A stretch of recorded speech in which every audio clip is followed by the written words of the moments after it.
Olá, boa noite a todos. Mais uma reunião do Decifrando o Antigo Testamento com a visão espírita. Hoje é a nossa última reunião, reunião de número 36.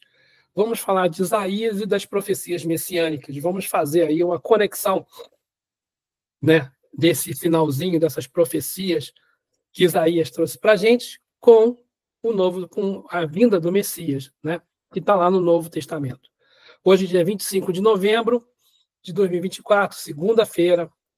Como sempre, eu sempre ressalto que eu não tenho nenhuma intenção de estabelecer controvérsia teológica com ninguém, nenhuma outra religião, e que esse nosso estudo é feito à luz da doutrina espírita, codificada por Allan Kardec. Nossos objetivos hoje são dar uma visão geral de Isaías, falar das profecias messiânicas. Então, como sempre, minhas fontes de pesquisa são a Bíblia do Peregrino, a introdução dos profetas e também de cada profeta, no caso de Isaías, e as notas de rodapé. Na Bíblia de Jerusalém, a introdução aos profetas e as notas de rodapé, só que na Bíblia de Jerusalém todos os profetas estão agrupados na mesma introdução, então é uma só para todos eles. E o Manual Bíblico MacArthur, que é o manual protestante. O Manual Bíblico Haley, que também é protestante. Esse comentário do Antigo Testamento do John Oswalt, que é um comentário católico. Esse do Abraham Heschel, que é judeu, é um comentário dos profetas com a visão dos judeus, eu só tenho ele em inglês. Esse site da Bíblia chamado Logos, né, que depois eu acho que eu vou até fazer se der tempo, a gente faz eu mostro para vocês qual é o site, mostra como é que funciona, para vocês verem como é que é legal.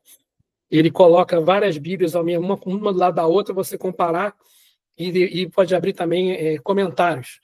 Tem uma parte em português e tem uma parte em inglês também, infelizmente, mas é isso aí.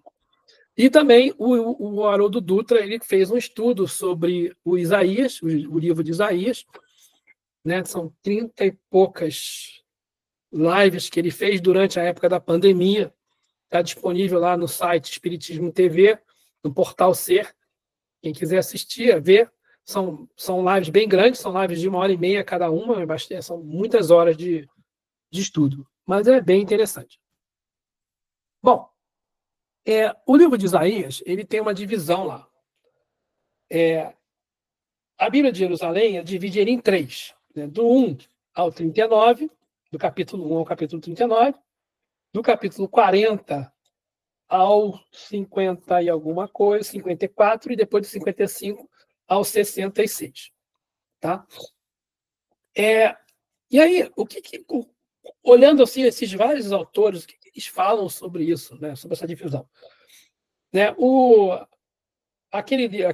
Oswald, né? Ele fala que, entre outras coisas, ele complica um pouco o estudo, mas ele fala assim, no início, esse primeiro livro é um questionamento assim, Deus é confiável? Ele se pergunta, né, o autor. Deus é confiável? Então o Isaías fala várias coisas ali, mostrando que Deus é confiável. E depois ele se pergunta, mas se Deus é confiável, que na segunda parte, o que eu faço com isso? Né? Como é que a confiabilidade de Deus se manifesta na minha vida? E ele fala que é através da graça. E no terceiro e última parte, ele fala assim, olha, eu confio em Deus, será que eu confio em Deus? Confio. Então, Deus se manifesta através da graça, mas quando eu faço alguma coisa errada, Deus mostra para mim de maneira punitiva. Então, isso aí é a visão do Oswald. Outra visão, essa visão aqui, quem traz é o Haroldo Dutra, que eu gostei mais, ele fala assim, de 1 a 12, nessa primeira parte, de 1 a 12, o Isaías se pergunta assim, Israel está cumprindo a sua missão? Qual era a missão de Israel? Trazer o monoteísmo. Mas trazer o monoteísmo para o povo de Israel. Né? E aí, depois ele se pergunta, e para as outras nações? Como é que essas outras nações estão absorvendo isso?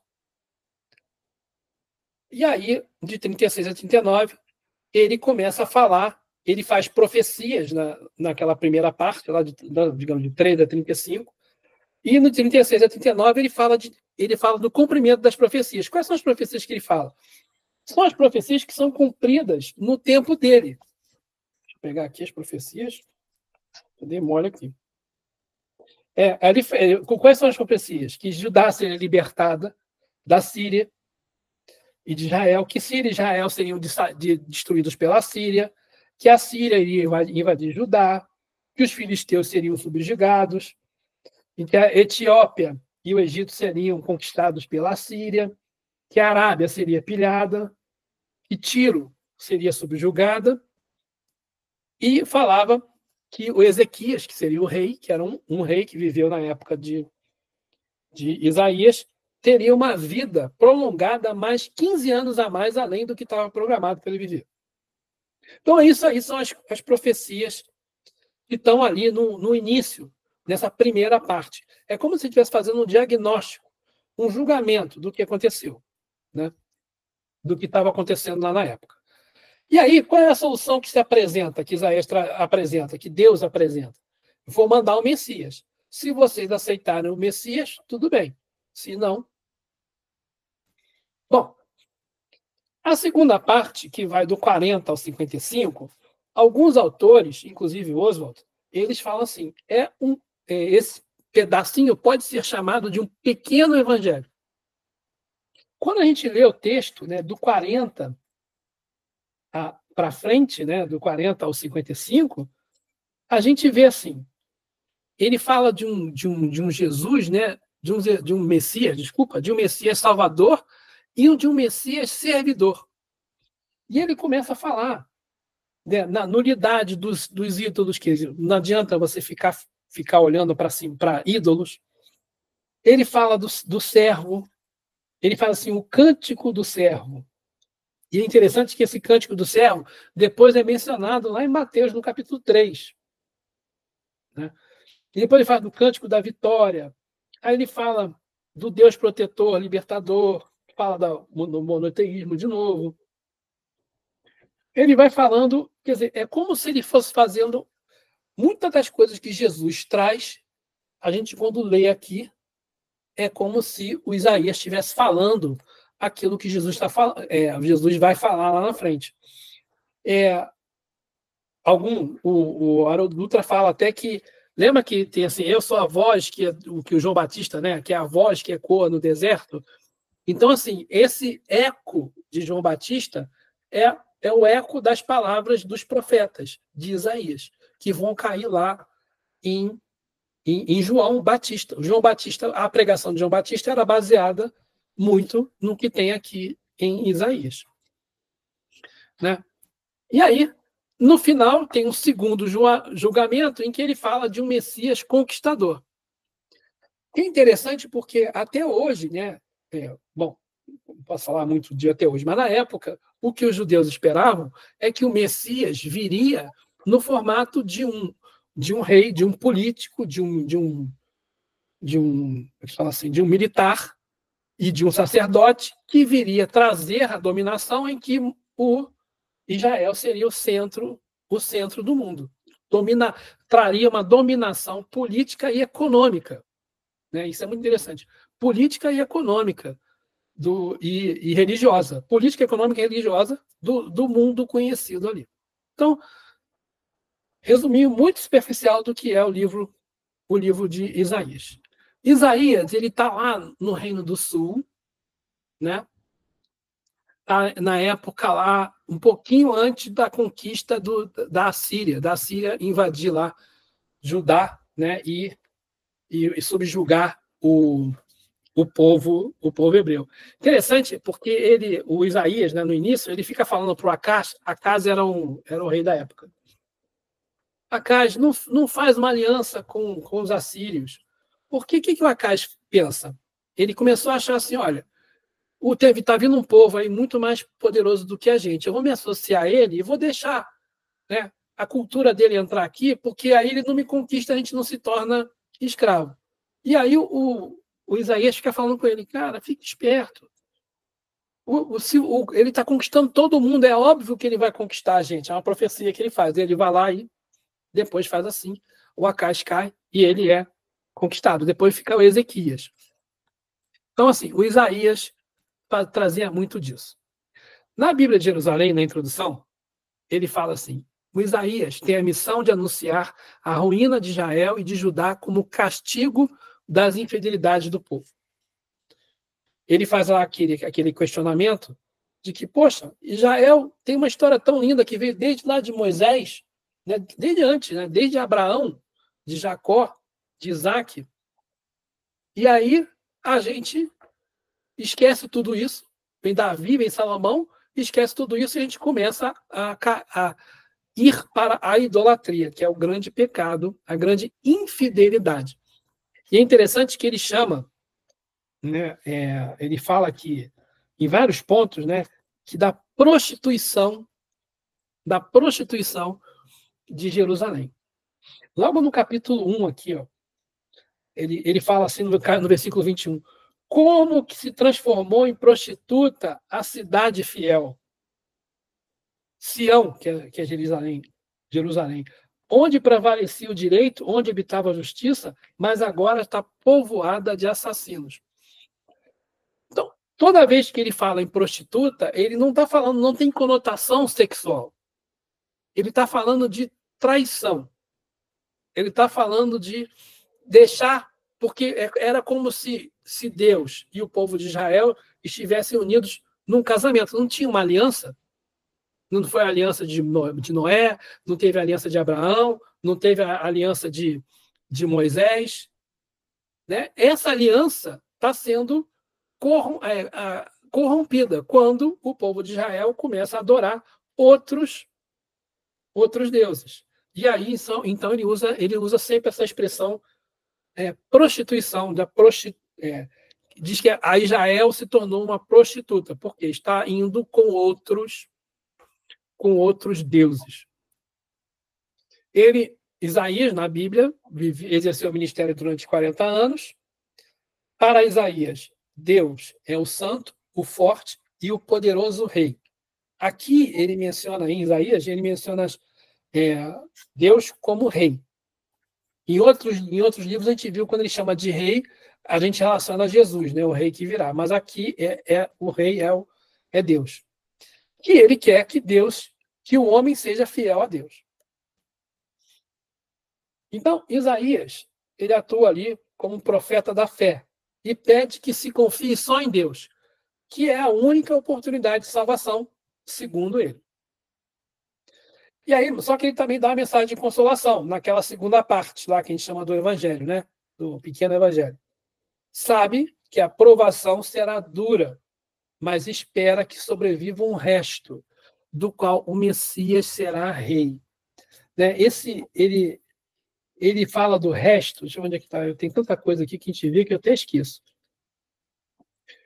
Né? No capítulo 4, ele fala do rebento de Yahvé. Rebento, aqui ele está falando de broto, de um broto da árvore, o broto é como se fosse um filho, um descendente, né? Naquele dia, ele fala assim, o rebento de Yahvé se cobrirá de beleza e glória. O fruto da terra será motivo de orgulho e esplendor para os sobreviventes de Israel. Então, o resto de Jerusalém de Sião e o remanescente de Jerusalém serão chamados santos. Então, aqui ele começa a profecia messiânica, falando, né, desse rebento de Yahvé, que seria o Messias. E ele fala do resto. O que é o resto? É o pessoal que vai com o Messias, porque a grande maioria não vai. Ele já está prevendo que Israel não vai acreditar no Messias, que é apenas um pequeno grupo, que é o que ele chama de resto, que vai seguir Jesus, o Messias, que é Jesus. E esse pequeno resto vão ser chamados de santos. O Isaías é o maior de todos os profetas messiânicos. Depois de Isaías, vem Jeremias, vem Malaquias, todos eles falam do Messias que estão vindo. Logo depois de Isaías, todos os profetas vão falar do Messias. Mas o maior de todos mesmo é Isaías. E ele anuncia que o Messias que vem é descendente de Davi. A gente já tinha visto, né, que o pessoal, a casa de Davi tinha sumido. Depois que Salomão, que o reino se dividiu em dois, né, sumiu a casa de Davi, a descendência de Davi não era mais poderosa. Sumiu no sentido de que não mandava mais, não era mais uma casa nobre, né? Saíram outros reis que não eram descendentes de Davi. Somente do lado de Judá do Reino do Sul, né, que tinha ainda os descendentes de Davi. Mas eles não eram mais a classe dominante. E aí ele fala que o Messias vai fazer reinar na terra a paz e a justiça e difundirá o conhecimento do Deus único. Né? Uma coisa interessante. Então, o nome Isaías significa o Senhor salvará, que é um assunto o assunto principal. Né? Você pegar assim, o que é o assunto principal? O que fala o livro de Isaías? Que o Senhor vai salvar o povo de Israel. Vai mandar o Messias, esse Messias vai salvar. Então, esse aí que é a grande história aí do livro Isaías também, de novo, fazendo uma outra análise aí da visão do que é o livro de Isaías. Lá no Novo Testamento, para vocês terem uma ideia, lá no Novo Testamento, né, para você ver como é que é importante. Lembra quando Jesus estava num sábado, ele entra numa sinagoga, vê um homem com a mão atrofiada, com a mão seca, né? E aí eles chamam, no sábado, o homem, ele começa a ver a pregação, e ele chama o homem e cura a mão do homem, a mão seca. E aí os sacerdotes falam, oh, você está curando no sábado? Como é que é absurdo? Sábado não é dia de fazer cura. E aí começam a maquinar, a entrar em conluio contra Jesus. Aí o que Jesus faz? Jesus sai e continua fazendo cura. Vai lá para a piscina, né, curar o paralítico que está na piscina, ele sai fazendo cura. Mas ele pede para as pessoas que são curadas, assim, olha, não conta nada para ninguém, não fala que fui eu, não, fica quietinho aí, não divulga muito, não. Não faz propaganda. Mas como é que não vai fazer propaganda? Começa a curar a gente, tem um maluco aí, está curando todo mundo. Mas no sábado, vai lá, e o pessoal começa a ir. Né? E aí ele cita Isaías, capítulo 42, versículos de 1 a 4. Eu botei aqui para a gente ler. Olha o que diz Isaías 41. Desculpa. Olha o que diz Mateus no 18, 21. Aí ele fala assim, eis o meu servo a quem escolhi. Jesus fala assim, né? Quando começa a cobrar, ele por que você está fazendo isso? Você não está contando para ninguém, você não está divulgando, o que você está curando? Quem é você? Aí ele diz assim, Isaías disse lá, eis o meu servo, a quem escolhi, o meu amado, em quem minha alma se compraz. Porém, o meu espírito sobre ele, e ele anunciará o direito às nações. Ele não discutirá nem clamará, nem a sua voz nas ruas se ouvirá. Ele não quebrará caniço rachado, nem apagará a mecha que ainda fumega, até que conduza o direito ao triunfo. E no seu nome as nações porão sua esperança. Então, isso é Jesus citando ipsilíteres Isaías 42, do capítulo 1, capítulo 42, versículos de 1 a 4. Se a gente for lá em Isaías, vai ver que é o mesmo texto. Está lá no Novo Testamento. Bom, Isaías é o profeta messiânico, né? Então, eu peguei aqui tem um monte de planilhazinha, eu peguei essa aqui que está no MacArthur. Né? Então, tem várias profecias. Que nascerá de uma virgem, que será o ministério galileu, que será um herdeiro do trono de Davi, que vai ter seu caminho preparado, né? Ele foi anunciado por João Batista, que terá a face cuspida e as costas espancadas, que será exaltado, que terá sua aparência desfigurada pelo sofrimento, trará expiação pelo sangue, será desprezado e rejeitado, tomará sobre si os nossos pecados e nosso sofrimento, será nosso substituto, quer dizer, vai morrer em nosso lugar. vai aceitar voluntariamente a nossa culpa, o nosso castigo, né? Em Marcos ele fala assim, né? Calou-se sobre nossos pecados. Será enterrado num túmulo de homem rico, que ele foi enterrado no túmulo de José, um homem rico, José de Arimateia, né? Vai salvar aqueles que creem e creem nele, morrerá com transgressores, quer dizer, ele vai ser crucificado entre dois ladrões, e curará os que têm o coração aquebrantado. Então, essas profecias todas, e tem mais, tá? Tem mais coisa. Estão lá em Isaías. Então, eu peguei algumas. Desculpa. Voltando lá no Haroldo Dutra. O Haroldo Dutra, ele fala assim, esse livro tem 3 partes, né, a gente já falou. E nessa primeira parte, ele fala que é um grito de contrariedade à condição social e política da Judéia. O Haroldo, ele fala assim, o Isaías, imagina assim, o Isaías, ele está lá vivendo naquela situação. Eu esqueci de falar. O Isaías era da família real. Ele era primo do rei, ou sobrinho do rei, não lembro mais. Então ele tinha acesso, acho que ele era primo, ele tinha acesso à família real. Então ele conseguia falar diretamente com o rei, com os reis, né, que passaram por ele. Então ele começa a falar com o rei, cara, não faz isso está no caminho errado, isso é idolatria, isso não está de acordo com a Torá e tal. Então ele começa a reclamar, né, da condição social do povo e da condição política.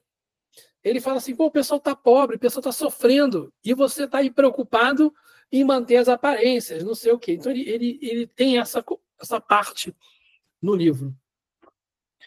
Na segunda parte, que foi escrita durante a época da subjugação pela Assíria, Isaías traz o Messias Consolador, e no final ele trata da regeneração de Israel, esperança de um futuro melhor, mas sem deixar de dizer que vai ter um grande sofrimento.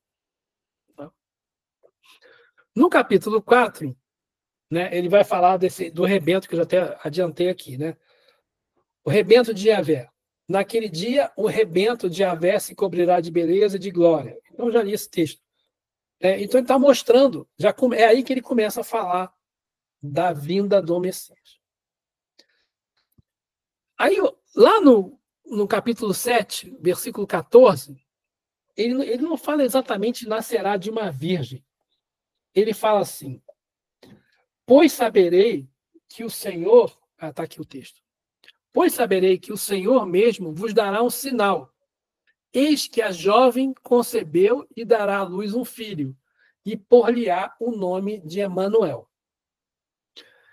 Ele não fala virgem, ele fala jovem, mas quando ele fala jovem, por que se traduz virgem?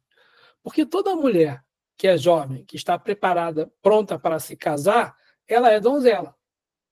Então, por consequência, ela é virgem. Por isso que se fala, né, na virgindade da mãe do Messias. Então, lá em Isaías, ele já estava falando que vai ter uma mulher, uma jovem virgem, que vai conceber e dar à luz um filho. Né? Que vai se chamar Emanuel. Emanuel significa Deus conosco. Jesus significa Deus Salvador. Né?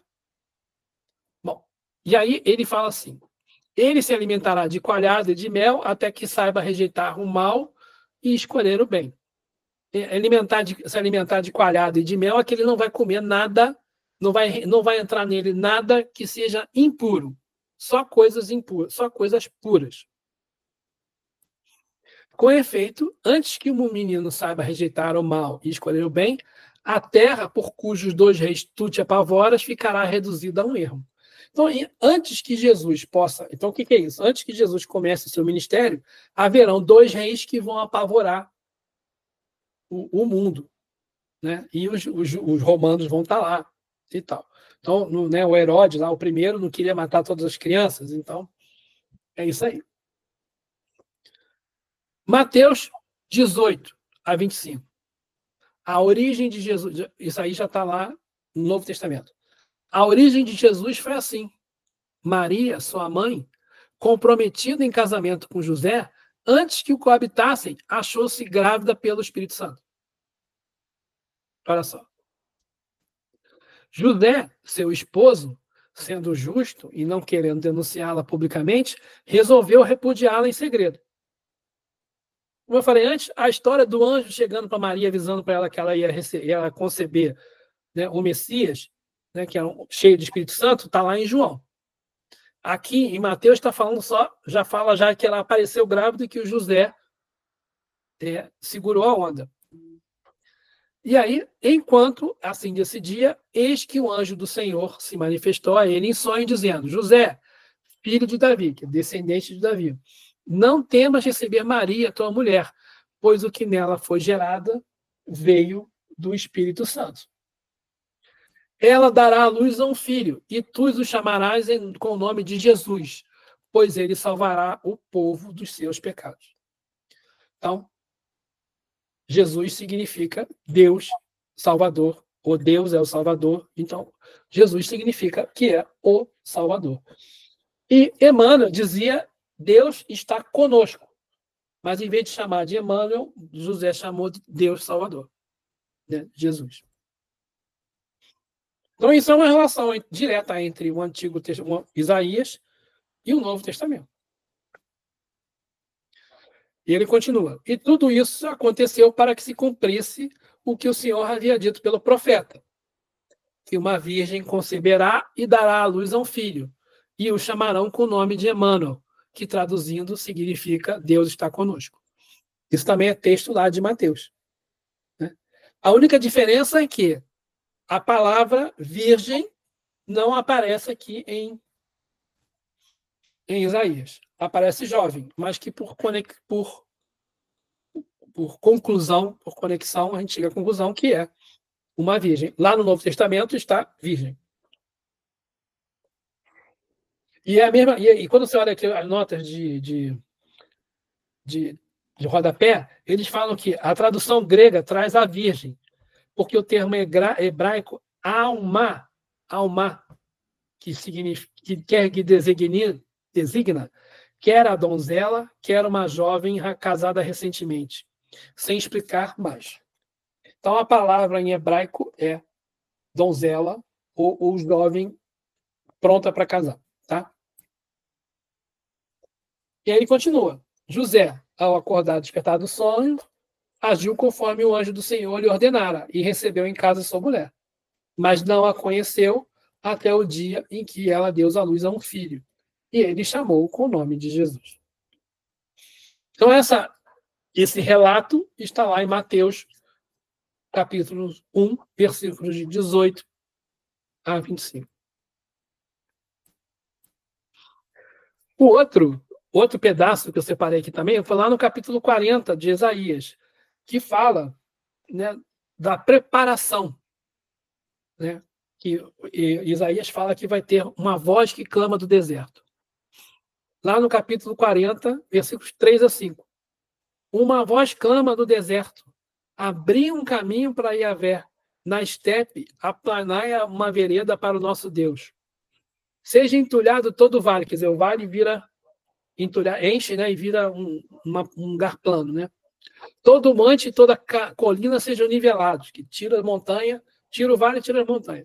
Transforme-se os lugares escarpados em planície e as elevações em largos vales. Então a glória de Yahvé há de revelar-se em toda a carne, e toda a carne de uma só vez o verá, pois a boca de Yahvé o afirmou. E lá em João, no Evangelho segundo João, capítulo 1, versículo 19 a 23, está lá assim: esse foi o testemunho de João Batista, quando os judeus enviaram de Jerusalém sacerdotes e levitas para o interrogarem. Quem és tu? Ele confessou e não negou. Eu não sou o Cristo. Eu não sou o Cristo. Perguntaram: quem és tu então? És tu Elias? Ele disse: não, não sou. És o profeta? Ele responde: não. Disseram então: quem és para dar-me uma resposta ao que nos enviaram? Que dizes de ti mesmo? Ele disse: eu sou a voz que clama no deserto. Endireitai o caminho do Senhor, como disse o profeta Isaías. Então, esse é o texto de João, citando de novo lá o Isaías. Aí, o outro, terá a face cuspida e as costas espancadas. Isso está lá em Isaías, capítulo 50. Né? Ofereci o dorso aos que me... uma coisa interessante. Nesse pedaço, nessa parte de Isaías, o Isaías está falando do filho dele. É como se fosse ele falando do filho dele. Só que a gente sabe que ele não está falando do filho dele. É uma alegoria. Né? Então, o filho dele é o Messias e ele não é, e ele não é o pai do Messias. Né? Ele está falando, Deus é o pai e o filho é o Messias. Só que ele está falando como se fosse ele dizendo do filho dele. Tá? Então, ele diz lá, ofereci o dorso aos que me feriam e as faces ao que me arrancavam os fios da barba. Não ocultei o rosto às injúrias e aos escarros. Está lá em Isaías, capítulo 50, versículo 60. E lá em Mateus, então lhe cuspiram o rosto, lhe deram bufetadas e o golpearam. Está lá em Mateus, versículo 26, 67. O Isaías 53 é ótimo. É importantíssimo a gente ler. Vamos ler. Quem tiver aí a mão, pode abrir aí. Não tem fim para vocês abrirem aí. Isaías, capítulo 53. No 51, ele fala do Cristo Consolador, né? Fala. O pessoal já abriu aí? Uhum. Quem creu naquilo que ouvimos, a quem se revelou o braço de Yahvé, ele cresceu diante dele como renovo, como raiz em terra árida. Não tinha beleza nem esplendor que pudesse atrair o nosso olhar, nem formosura capaz de nos deleitar. Era desprezado e abandonado pelos homens. Homem sujeito à dor, familiarizado com o sofrimento, como pessoa de quem todos escondem o rosto. Olha só, né? Era uma pessoa, é uma pessoa que surgiu simples, né? Não tinha nenhuma beleza, esplendor no sentido de que não era um sacerdote, não era um senhor da lei, não era, né, um fariseu. Não tinha nada que chamasse atenção para ele, fora o que ele ia trazer. Foi desprezado e abandonado pelos homens. Homem sujeito à dor, o sofrimento, familiarizado com o sofrimento, como pessoa de quem todos escondem o rosto. Naquela época, a pessoa que era sofredora, que era pobre, né, os pobres de espírito eram desprezados ali, o pessoal virava o rosto. E, no entanto, eram os nossos sofrimentos que ele levava sobre si. Nossas dores ele carregava. Nós o tínhamos como vítima do castigo, ferido por Deus e humilhado. Mas ele foi trespassado por causa das nossas transgressões, esmagado por causa das nossas iniquidades. O castigo que havia de trazer-nos a paz caiu sobre ele. Sim, por suas feridas fomos curados. Está falando do martírio de Jesus. Todos nós, como ovelhas, andávamos errantes, seguindo cada um o seu próprio caminho. Mas Yahvé fez cair sobre ele a iniquidade de todos nós. Foi maltratado, mas livremente humilhou-se e não abriu a boca, como cordeiro conduzido ao matadouro, como ovelha que permanece muda na presença dos tosqueadores, e não abriu a boca. Após a detenção e julgamento, foi preso. Dentre os contemporâneos, quem se preocupou com o fato de ele ter sido cortado na terra dos vivos, por ter sido ferido pela transgressão do povo? Deram-lhe a sepultura com os ímpios. Seu túmulo está com os ricos, embora não tivesse praticado violência, e nem houvesse engano em sua boca. Mas Yahvé quis esmagá-lo pelo sofrimento. Porém, ele se oferece, e a sua vida como sacrifício expiatório. Certamente verá uma descendência, prolongará seus dias, e por meio dele, o desígnio de Deus triunfará. Após o trabalho fatigante da sua alma, verá a luz e se fartará. Pelo seu conhecimento, o justo, meu servo, justificará muitos e levará sobre si as suas transgressões. Eis porque lhe darei um quinhão entre as multidões, Com os fortes repartirá os despojos, visto que entregou a si mesmo à morte. Foi contado entre os criminosos, mas, na verdade, levou sobre si o pecado de muitos. Pelos criminosos, fez a sua intercessão. Então, começar a olhar aqui, né? Aqui na Bíblia de Jerusalém, tem do lado aqui, tem um monte de relacionamento. Tem com Marcos, capítulo 15, versículo 28, Lucas, capítulo 22, né? Primeira carta, epístola de Pedro, primeira Evangelho segundo João, carta aos Romanos. Então, todo esse capítulo 53, ele inteirinho, tem referências que jogam lá no Novo Testamento. É a história do sofrimento de Jesus, né? Então, Isaías vem trazer, né, o interessante é o que ele vem trazer, né?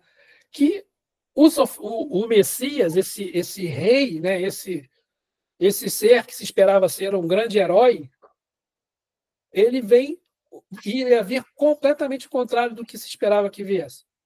E mesmo assim, o povo não acreditou. Aquela época, né? Isso não acontece hoje em dia. Vamos pensar assim, finge que a gente está falando só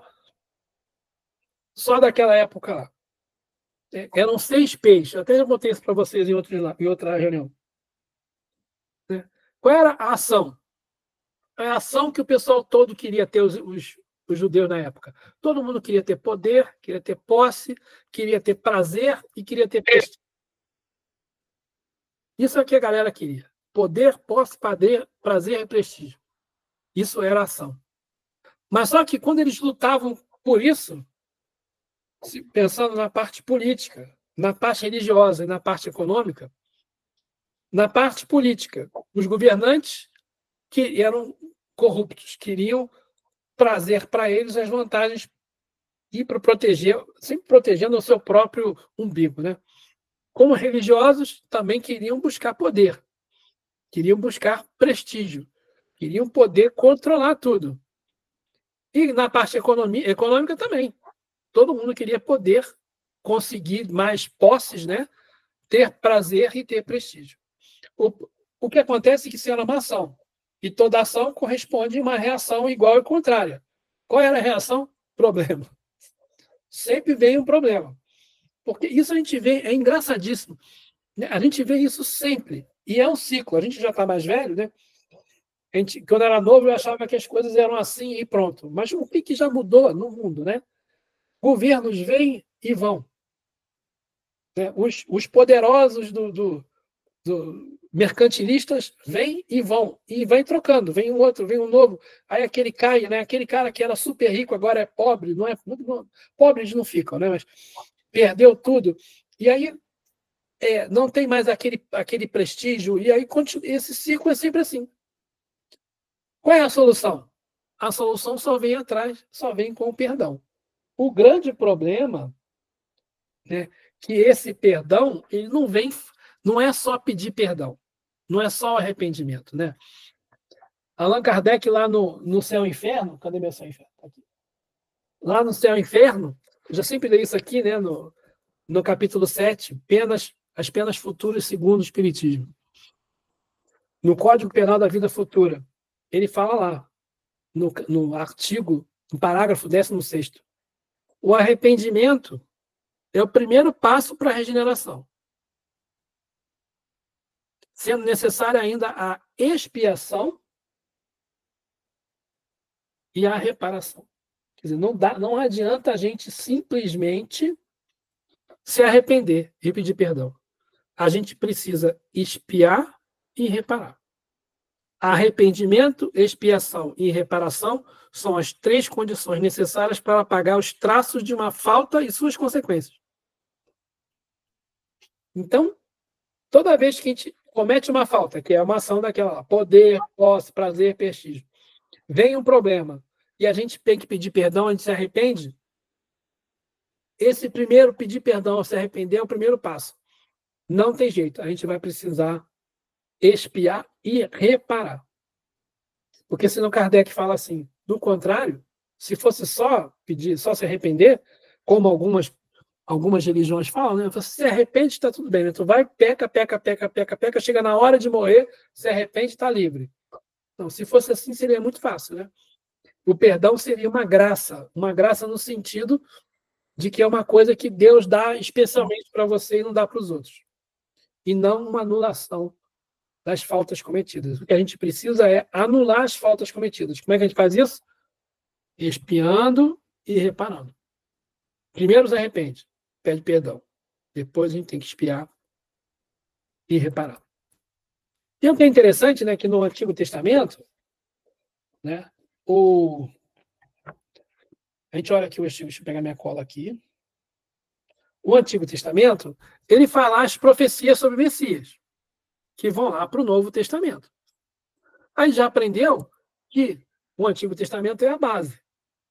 Mas só que no Novo Testamento, Jesus faz uma promessa. Fala, olha, eu vou enviar o Consolador.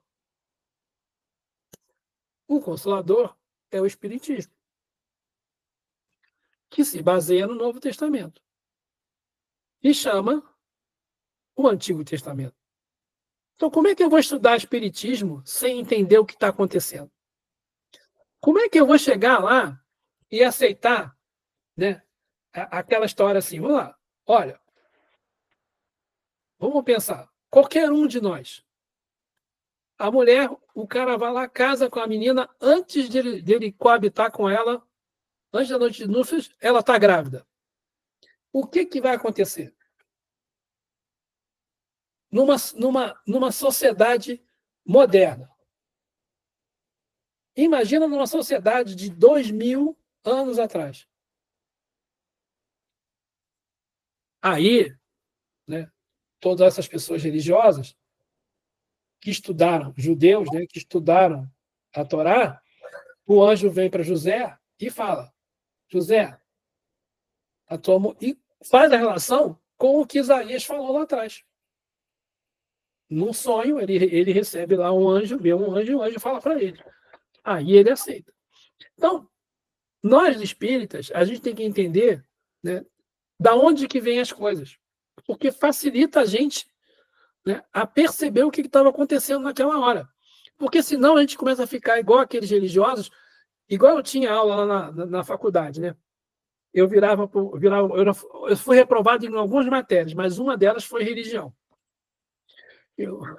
CMR4. Eu brigava com o padre.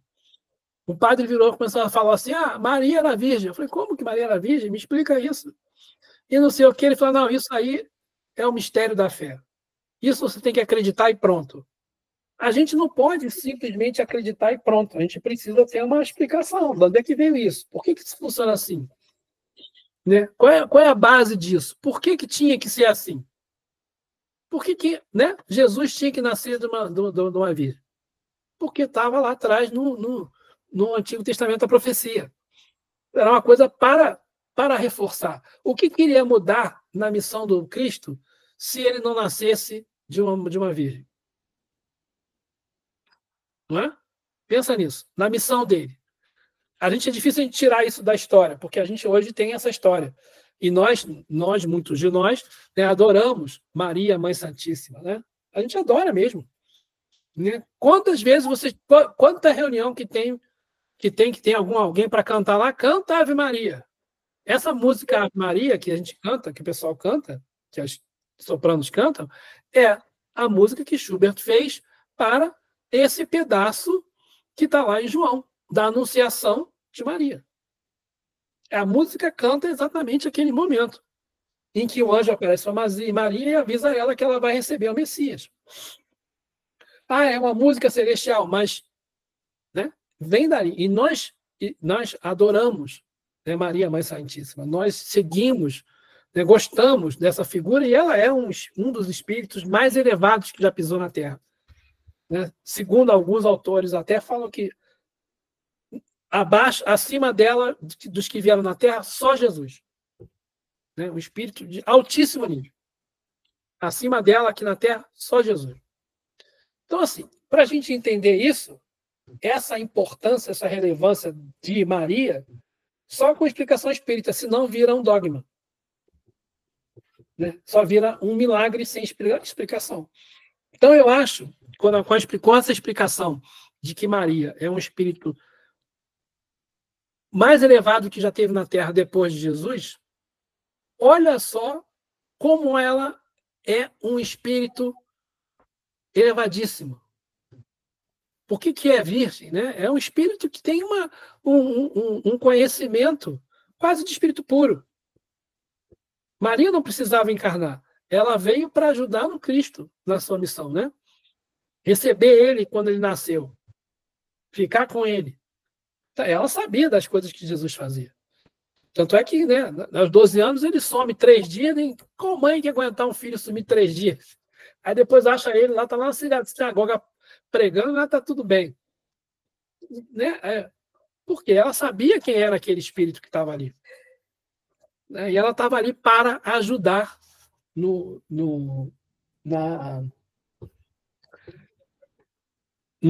na vinda de Jesus, na missão de Jesus. Né?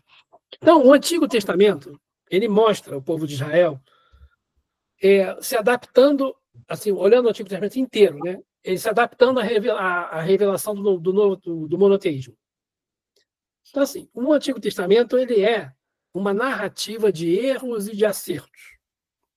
Né? Então, é um grande equívoco, um grande erro, qualquer um que leia o Antigo Testamento achando que aquilo ali é um conjunto de normas que tem que se aplicar hoje. Achar que aquele estilo de vida, que aqueles preceitos, que aquele modo de agir que era correto naquela sociedade seja aplicado hoje.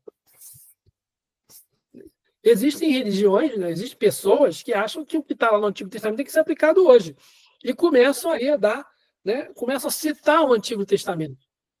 E é assim, é essa. Então, a pessoa que tem um preconceito qualquer, sei lá, um preconceito de orientação sexual, ele vai buscar lá no Antigo Testamento, não, porque lá no Antigo Testamento, em Levítico, capítulo 24, não tenho certeza, ou capítulo 1, não lembro, ele fala lá que ele condena o homossexualismo. Mas, gente, isso era naquela época, naquela situação.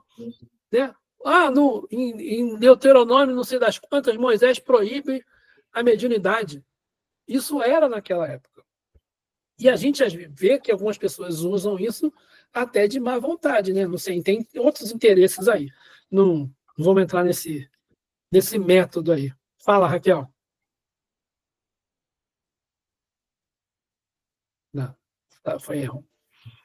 Então, assim,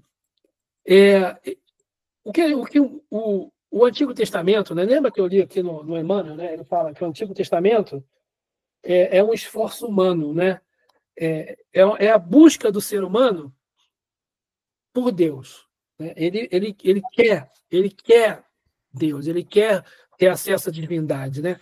Porque lá no Antigo Testamento, quando Moisés recebe a instrução de fazer o tabernáculo, né, e Deus fala que vai habitar no tabernáculo, e o tabernáculo é aquele templo móvel, né, que eles montam e desmontam conforme eles vão andando no deserto, e mostrando que o povo, que Deus vai ficar junto do povo, mas que não necessariamente iria, como se diz, ficar fixo ali, né? Que quando Deus, a nuvem andava, o povo se deslocava atrás da nuvem.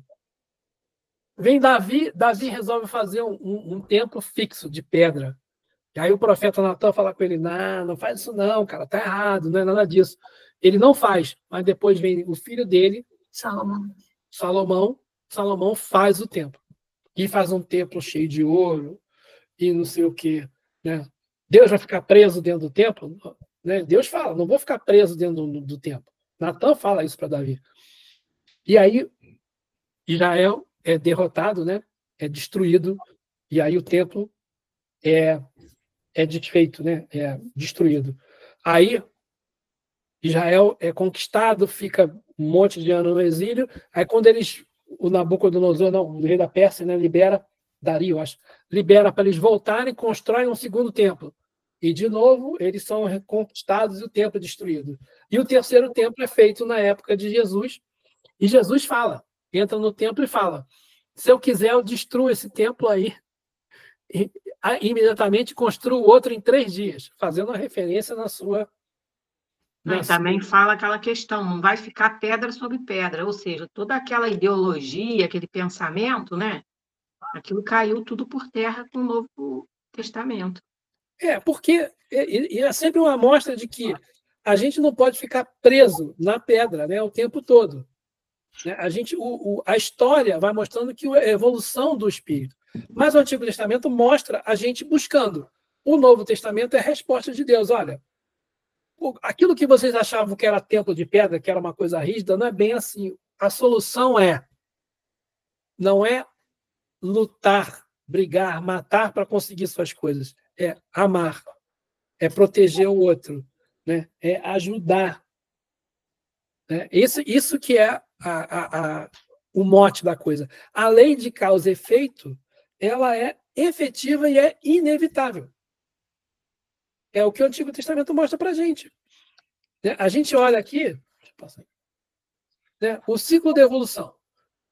Vamos pensar lá no povo o povo de Israel lá escravizado, lá na época do Egito. Então, foi escravidado, quer dizer, houve uma queda. Erraram, tal, vamos falar assim, antes de Moisés, o povo errou, porque aquela história de José, lá do José do Egito, do Jacó, aí eles começaram a adorar os outros deuses, então houve uma queda, foram escravizados, aflição. Depois eles foram libertos. Aí ficaram no deserto, 40 anos, se purificando. Receberam uma nova instrução, mas depois, que são os 10 mandamentos. Aí depois tem uma nova queda. Né? Eles ficam... Aí, de novo, aflição, libertação, purificação. Esse ciclo, né, ele mostra o que acontece com a gente. Continua acontecendo. A lei continua atuando igualzinho, não mudou nada. Então, a gente vem com uma prova. Olha, eu tenho que passar por essa prova. Aí eu não consigo, eu caio. Eu tenho uma queda. Aí eu vou ter que, na próxima encarnação, sofrer. Aí eu me arrependo, aí eu peço perdão, aí o que eu tenho que fazer? Eu tenho que aprender, né? E depois eu tenho que reparar. Como é que é a minha reparação? Eu vou reencarnar de novo. Eu acho que a questão da prova aí, né? A gente tem que ver aquela diferença, né? Da prova e da expiação, porque a prova é igual na escola. Para evoluir, tu tem que passar por ela. Não conseguiu, vai ter que voltar e vai passar pela experiência de novo, né? A expiação, aí vai cair quando a gente realmente infringe a lei divina, né? A gente acaba se tornando, diante da lei, um criminoso. Aí a gente vai ter que expiar, né? Aí tem todo um processo mais difícil, né? Mais difícil, eu acho, do que a gente, às vezes, passar por uma prova que é só para a gente evoluir, né? Um aprendizado. A prova, quando você passa por ela, resolve.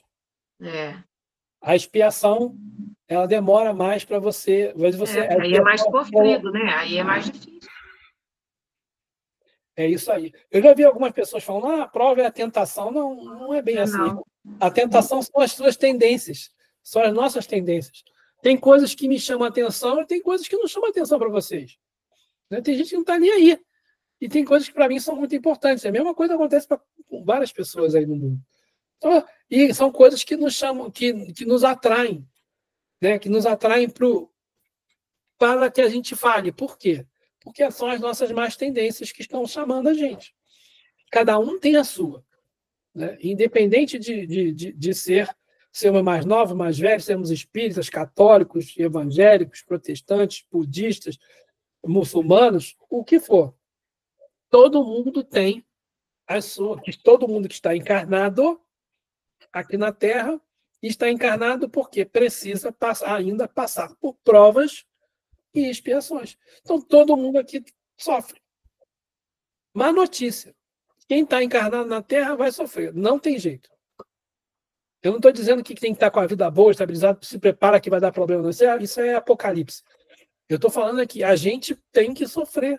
Sofrer porque nós vamos ficar velho, nosso corpo vai falhar, nós vamos ficar doentes. Vai doer. Vai doer. É a realidade do condor, né, mãe?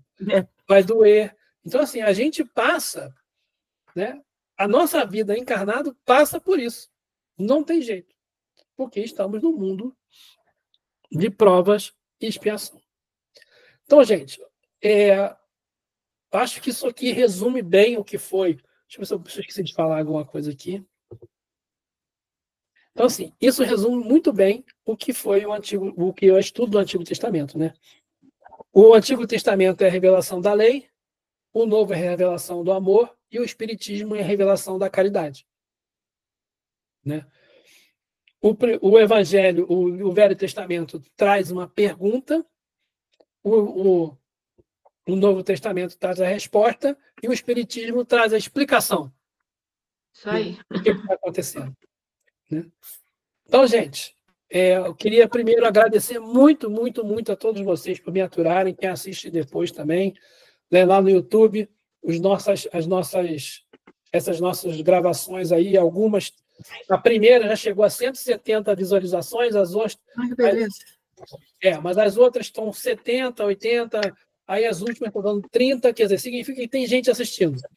E mais vai ficar lá para o resto da vida. E todo mundo que assistiu, mais uma vez eu agradeço muito. Isso que eu faço aqui, eu faço de coração. Eu acho que o meu objetivo eu consegui cumprir. Espero que vocês tenham gostado. E eu estou preparando para 2025 o Decifrando o Novo Testamento com a visão espírita. A minha ideia é começar lá no dia 3 de fevereiro, que a gente falou, né? Uhum. Vamos ver se a gente consegue fazer isso, tá? Muito obrigado a todos pela atenção de vocês. Nós que agradecemos. Obrigada, André. Obrigada a todos. Trabalho, eu sei que é. Muito bom. Fazer essa pesquisa não é fácil, Boa não. noite, obrigada a todos. André, foi muito bom. Grande aprendizado. Obrigada aí. É o que o José Luiz falou, né? Nem todo mundo quer ter a disponibilidade de passar o que sabe, né?